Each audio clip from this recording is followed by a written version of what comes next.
আপনার চেহারা নূরের মতো উজ্জ্বল হয়ে যাবে শুধুমাত্র যদি একটি আমল আপনি করতে পারেন।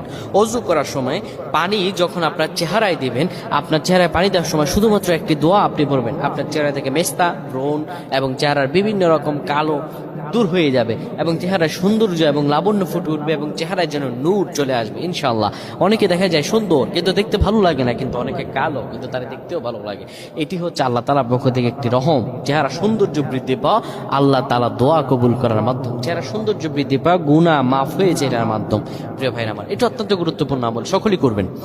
যখন আপনি অজু করবেন, অজু করার সময় পানিটা যখন চেহারায় দিবেন, ওই পানির মধ্যে 3 বার পরে ফু দিবেন। আল্লাহু নূরুস সামাওয়াতি ওয়াল আরদ, আল্লাহুম্মা ইগফিরলি, আল্লাহু নূরুস সামাওয়াতি ওয়াল আরদ, আল্লাহুম্মা ইগফিরলি। এই দোয়াটি 3 বার পরে সেই পানির মধ্যে ফু দিয়ে পানিটা চেহারার মধ্যে লাগাবেন। আমার আল্লাহ আপনার চেহারার